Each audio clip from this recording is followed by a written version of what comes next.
بسم الله الرحمن الرحيم والنجم إذا هوى ما ضل صاحبكم وما آج کل آدھار کارڈ کو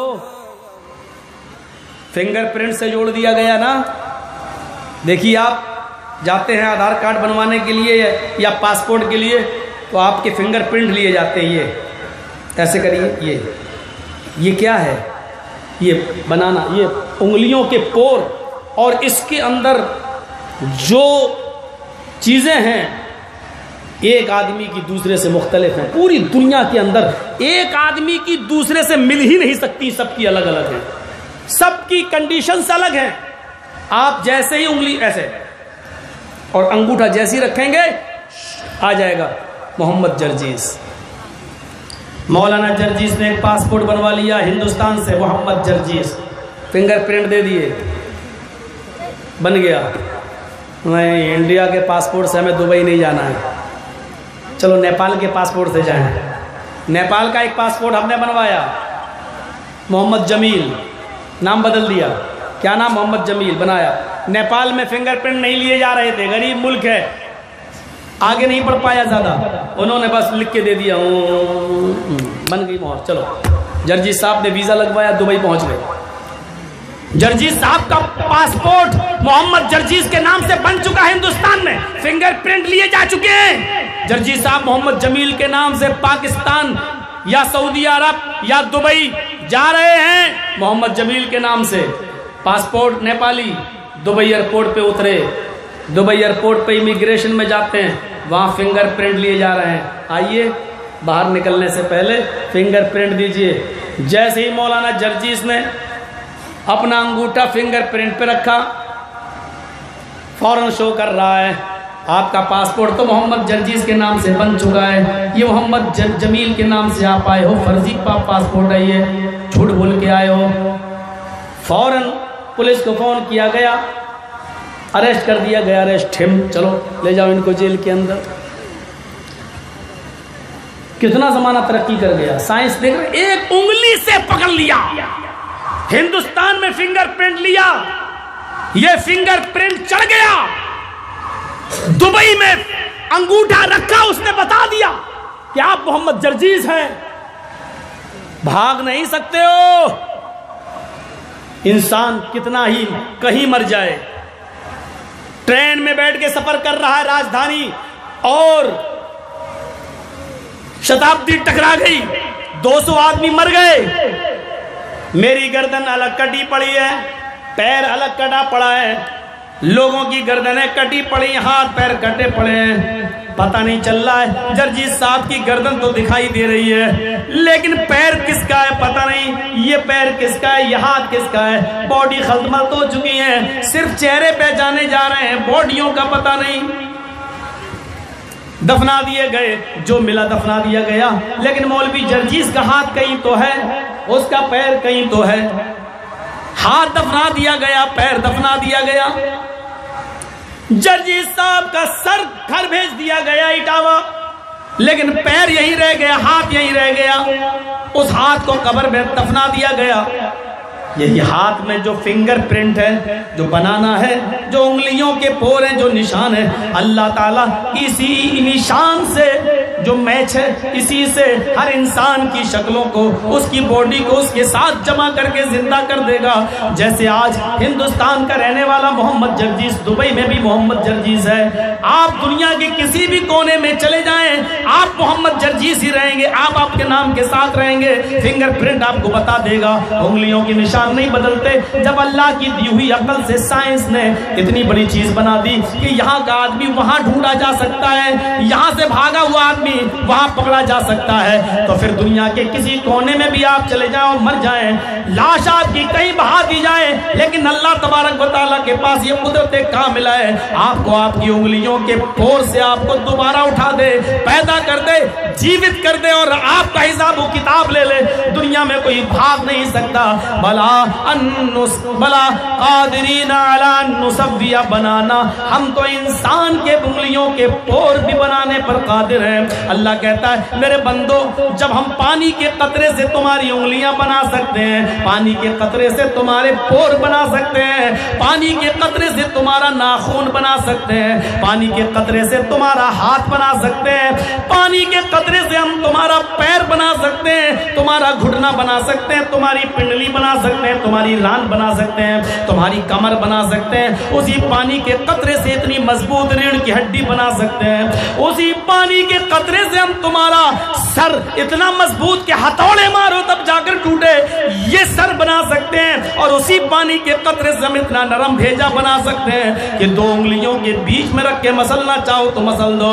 لوگوں, جب یہ سارے کام ہم پہلی بار تمہاری ماں کے پیٹ میں کر سکتے ہیں, اور تمہاری ماں کے پیٹ میں ہم 9 مہینے تمہیں زندگی دے سکتے ہیں, وہاں ہوا پہنچا سکتے ہیں, تیری غذا کا انتظام وہاں کر سکتے ہیں, تو آئے لوگوں, آئے میرے بندو, مجھے بتاؤ جب میں انسان کو باہر لے آیا, ماں کے پیٹ سے اس کو وجود میں لے آیا, اس نے دنیا میں آنکھیں کھولی, ہائے میرے بندے, جب تو دنیا میں آیا تو تو روٹی نہیں کھا سکتا تھا, چاول بھات نہیں کھا سکتا تھا, دال نہیں کھا سکتا تھا, بسکٹ نہیں کھا سکتا تھا, اتنا کمزور تھا, تیری ماں کی پستان میں ابھی تک دودھ نہیں تھا, لیکن تیرے باہر آتے ہی میں نے تیری غذا تیری ماں کی پستان میں بھر دی, تیری ماں کی پستان میں ہم نے دودھ بھر دیا, تیرے جینے کا انتظام کر دیا, زندگی گزارنے کے لیے تیرے پیدا ہونے سے پہلے تیری ماں کی پستانوں میں تیری غذا میں نے بھر دی. تو اپنی ماں کی غذا کھانے لگا, دودھ پینے لگا, بچپنا تیرا گزرنے لگا, دھیرے دھیرے تو جوان ہو گیا, 15 سال سے 25 سال تک نوجوانی میں تو نے گزارے, پھر 25 سال تک تو نے جوانی میں گزارے, پھر 40 سال کے بعد 55 سال تک ادھیڑ عمر میں تو نے گنوایا, پھر 55 سال سے لے کر بقیہ ساری زندگی تو نے بڑھاپے کی گزاری, 70 75 80 سال کی زندگی میں تو مر گیا. تو وہی ہے جو پانی کے قطرے سے تجھے پیدا کیا تھا, اور اب تو مر گیا, قبر میں دفن کر دیا گیا. تو آئے میرے بندو, مجھے بتاؤ, جب میں پہلی مرتبہ ماں کے پیٹ سے نکال سکتا ہوں, بڑا کر سکتا ہوں, کھلا پلا سکتا ہوں, بوڑھا کر کے مار سکتا ہوں, اب قبر میں دفن ہو گیا, جب تو تھا ہی نہیں تب میں تجھے لے آیا, اب تو ہے اور وجود ہے, قبر میں دفن ہے. تو آئے انسانوں بتاؤ, آئے میرے بندو بتاؤ, میرے بندو بتاؤ, آئے میرے بندو مجھے جواب دو, الیس ذالک بقادر علی ان یحیی الموتى, تو کیا وہ اللہ انسان کو مرنے کے بعد دوبارہ زندہ نہیں کر سکتا؟ کیا وہ انسان کو اس کی قبر سے دوبارہ نہیں نکال سکتا؟ انسان کو موت دینے کے بعد کیا وہ دوبارہ زندہ کرنے پر قادر نہیں ہے؟ دوبارہ زندگی ملنا ہے, بھاگ نہیں سکتے, راہ فرار نہیں. حضرت ابراہیم علیہ السلام نے یہی تو کہا تھا, اے اللہ کیسے تو مرنے کے بعد انسان کو دوبارہ زندہ کرے گا؟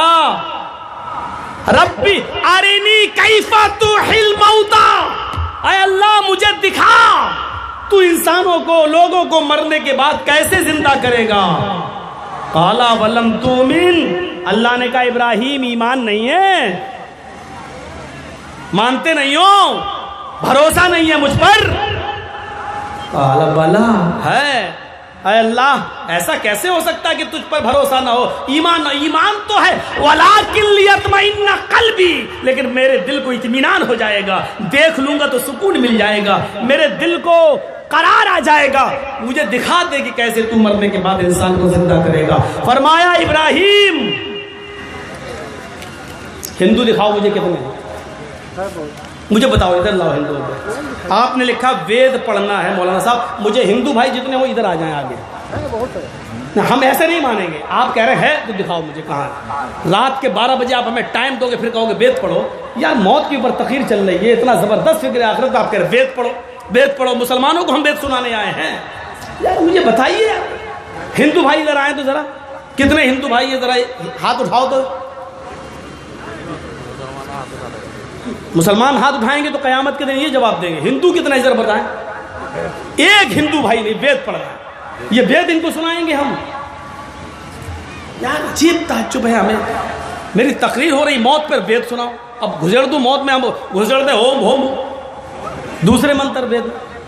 آپ ہی کو سننا ہے وید, ہمیں تو نہیں لگتا کہ دوسرا کوئی سننا چاہتا ہے. آپ لوگ کون کتنے لوگ وید سننا چاہتے ہیں بتائیے, ہم اپنی تقریر بدل دیتے ہیں. بتائیے تو قرآن کی آیتیں چھوڑ کر وید کون سننا چاہتا ہے مجھے بتاؤ تو؟ آپ بھی نہیں اٹھا رہے ہیں ہاتھ، ایک آدمی ہاتھ نہیں اٹھا رہا، ایک آدمی ہاتھ اٹھا رہا ہو تو چلو۔ ارے یار اچھی تعجب کی بات ہے۔ حضرت ابراہیم علیہ السلام نے کہا کئی اللہ مجھے بتا، دکھا کیسے تو مرنے کے بعد زندہ کرے۔ کہا ابراہیم ایمان نہیں ہے تمہیں؟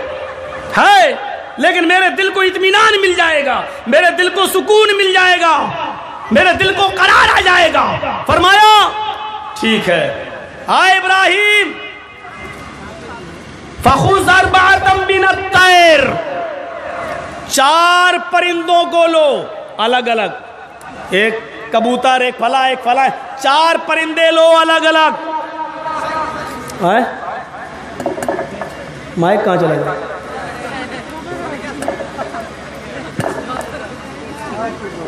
اچھا رکیے نا بھائی، آپ کو 2-4 منتر پڑھ دیں گے، یہ بات تو ہو جانے دیجیے۔ فخذ اربعۃ من الطیر، 4 پرندے لیجئے، 4 الگ الگ، ان کو کاٹیے، ابھی نہیں، فَصُرْهُنَّ إِلَيْكَ، ان کو ہلا لیجئے، ان کو پال پوس کر بڑا کر دیجئے، ان کو مانوس کر لو۔ کیسے؟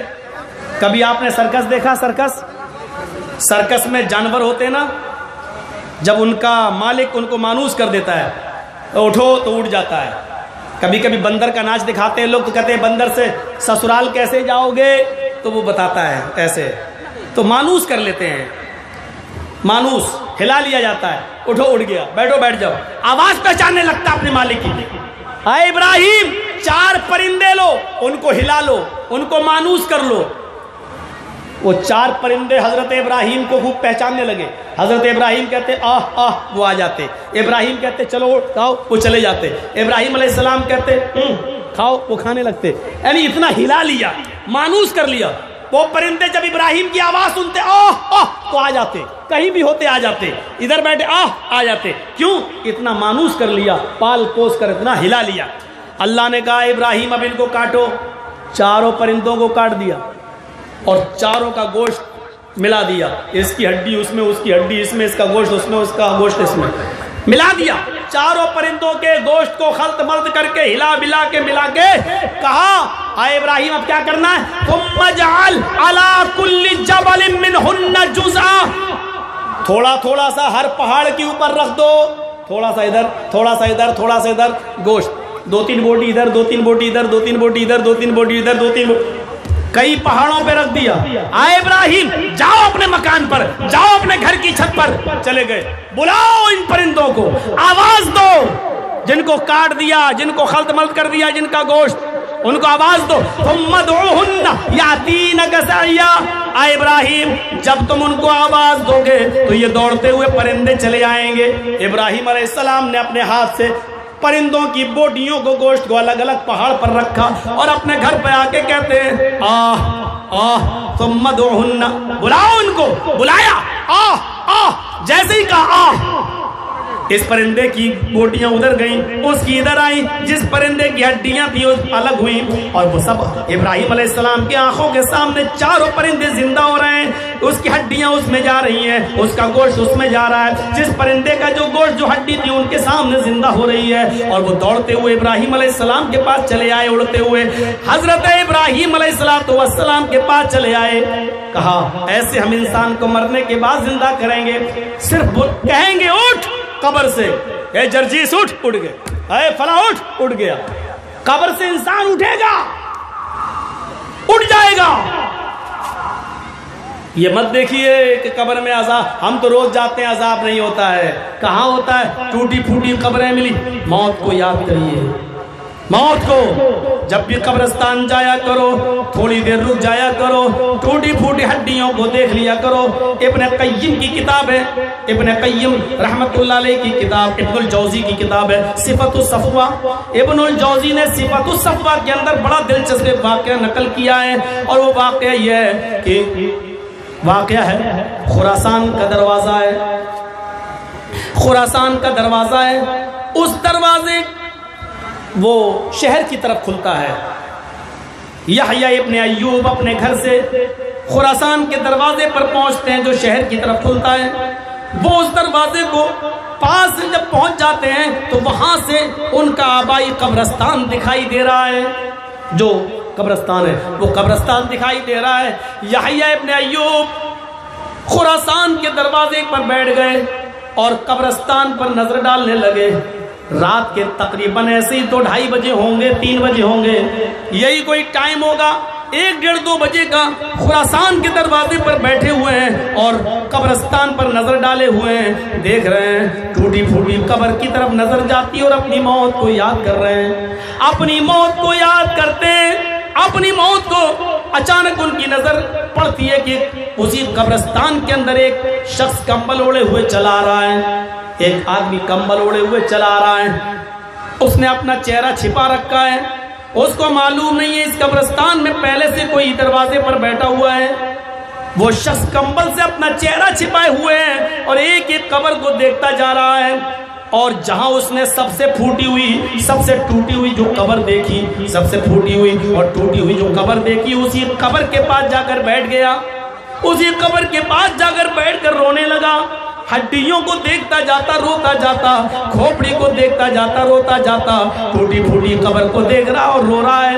یحییٰ ابن ایوب نے کہا اس آدمی کے پاس چلنا چاہیے. میں بھی اپنی موت کو یاد کرنے کے لیے رات میں جاگ رہا ہوں اور یہ آدمی بھی عبرت حاصل کرنے کے لیے آیا ہے. چلیں ہم اپنا غم بانٹیں. اس آدمی کو دیکھنا چاہیے کہ یہ کون ہے. لوگوں رات کے اندھیرے میں اکیلے میں لوگ اٹھ کر قبرستان جایا کرتے تھے اور وہاں جا کر اپنی موت کو یاد کیا کرتے تھے. میرے بھائیوں، یحییٰ ابن ایوب اس قبرستان کے اندر گھستے ہیں. کمبل سے اس اوڑے ہوئے آدمی کو دیکھتے ہیں، پیچھے سے ہاتھ تھپتھپاتے ہیں. دیکھیں یہ کون ہے جو اتنی رات میں یہاں سے آیا ہے. اس آدمی نے پیچھے مڑ کے دیکھا.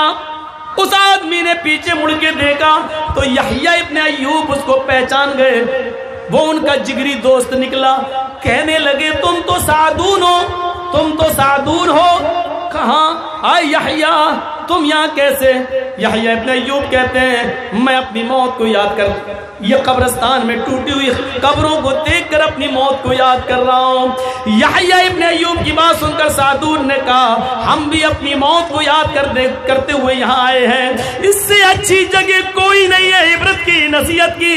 آئے یحییٰ، قبل اس کے کہ ہمارے اوپر کوئی روئے، قبل اس کے کہ ہمارے اوپر کوئی روئے، ہم ان مردوں کے حال پر رو لیں اور اپنی آخرت بنا لیں، اپنے گناہوں سے توبہ کر لیں.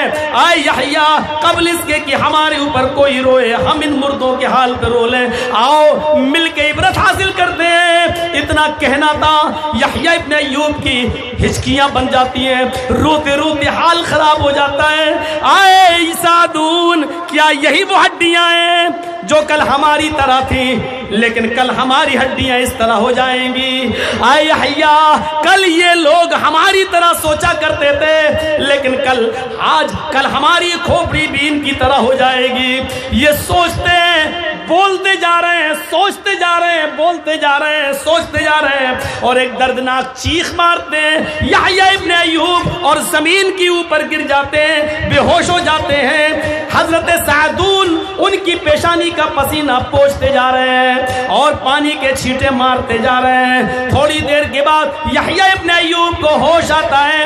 یحییٰ ابن ایوب کو تھوڑی دیر کے بعد ہوش آتا ہے تو سعدون کہتے ہیں آئے یحییٰ، کاش تم زمین پر گرے تھے، بے ہوش ہونے کے بجائے اگر مر جاتے، کاش تم بے ہوش ہونے کے بجائے مر جاتے، تمہاری روح نکل جاتی تو یہ موت سے زیادہ پاکیزہ موت کوئی نہیں ہوتی.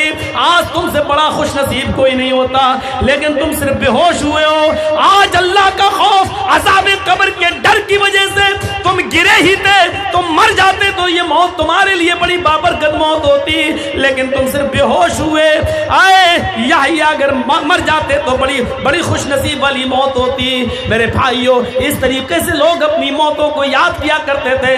یہاں تو جو چاہو کھاؤ، جو چاہو پیو، پیسہ چاہے جیسا. میرے بھائیوں، موضوع ہے حلال و حرام جو دیکھ رہے ہیں آپ اشتہار کے اندر. ذرا تصور کرو، ایک رکشہ چلانے والا رکشہ چلاتا ہے، 9 روپیہ کماتا ہے. اب سنو، 9 روپیہ کماتا ہے، 5 وقت کا نمازی ہے، محنت کر رہا ہے, محنت کی کمائی ہے 9 روپیہ اس نے کما لیا, اس کے پاس پہننے کے لیے کپڑا نہیں ہے, وہ مارکیٹ جاتا ہے, کرتا خریدتا ہے, قمیض پنجابی خریدتا ہے. اس نے بتایا کہ 14 روپے 13 روپے میں ملے گا. اس نے کہا میرے پاس تو 9 ہے. بہت منت ضمانت کی, نہیں مانا. وہ کہنے لگا آپ کے لیے 10 روپے میں لگ جائے گا, ہمارے پاس تو 9 ہے. نہیں, مولانا جرجیز کو رحم آ گیا, یہ بیچارہ غریب آدمی ہے, رکشہ چلاتا ہے, 9 روپیہ ہے, 5 وقت کا نمازی ہے, 1 روپیہ اس بیچارے کو دے دو, اس کا کرتا جائے گا. اس نے 1 روپیہ مجھ سے لے لیا, لیکن یہ جانتا ہے کہ مولوی جرجیز کے پاس یہ روپیہ سود کا ہے, وہ جانتا ہے کہ مولوی جرجیز کے پاس یہ روپیہ حرام کا ہے, وہ یہ جانتا ہے کہ مولوی جرجیز کا پورا بزنس اور کاروبار حرام پر ٹکا ہوا ہے, حلال کا تو کوئی بزنس ہے ہی نہیں. لیکن اس کے باوجود اس نے لے لیا 9 روپے حلال کے, 1 روپیہ اس نے میرا ملا کر کرتا لے لیا اور پہن لیا. نماز پڑھنے کے لیے اذان کی آواز سنتا ہے, چلا جاتا ہے. کعبے کے رب کی قسم, جب تک وہ قمیض, جب تک وہ کرتا اس کے جسم پہ رہے گا, اس کی ایک بھی نماز قبول نہیں ہوگی, ایک بھی روزہ قبول نہیں ہوگا, ایک بھی نفلی اور فرض عبادت اس کی قبول نہیں ہوگی, کیونکہ وہ جانتا ہے کہ 1 روپیہ اس میں حرام کا ملا ہوا ہے. مولوی جرجیز کا پاس تو سب کاروبار سود کا ہے, پھر یہ 1 روپیہ انہوں نے میرا مدد جو کی. اب آپ اندازہ لگا سکتے ہیں, جب 9 روپیہ حلال کا ہو, پسینے کی کمائی ہو, رکشہ چلا کر ہم نے کمایا ہو, جنگل سے لکڑیاں کاٹ کر مارکیٹ میں بیچی ہو, تب 9 روپیہ کمایا ہو, 1 روپیہ حرام کا مل جائے تو وہ پورے 9 روپے کو خراب کر دیتا ہے. پانی کی 1 بالٹی آپ کے پاس ہے, پیشاب کا 1 قطرہ پوری بالٹی پانی کو ناپاک کر دیتا ہے. آؤ میرے بھائیو, فکر آخرت کے موضوع سے اپنی بات کو ٹچ کرو اور غور کرو کہ ہماری کتنی نمازیں قبول ہو رہی ہوں گی, ہمارے کتنے روزے قبول ہو رہے ہوں گے, ہمارے کتنے حج قبول ہوئے ہوں گے, ہماری زکوٰۃ قبول ہوئی ہوگی.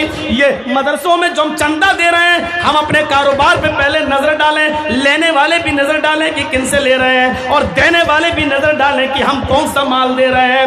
قیامت کے دن جو سوال ہوگا, سوال ہوں گے, اس سے پہلے کوئی آدمی اپنا قدم ہلا نہیں سکتا. لا تزال قدم عبد یوم القیامہ حتی یسأل عن 4 وفی روایت عن 5. ایک روایت میں آتا 4 سوال, ایک میں آتا 5 سوال. جب تک پوچھ نہ لیے جائیں انسان اپنا قدم نہیں ہلا سکتا. وعن عمرہ فیما افنا.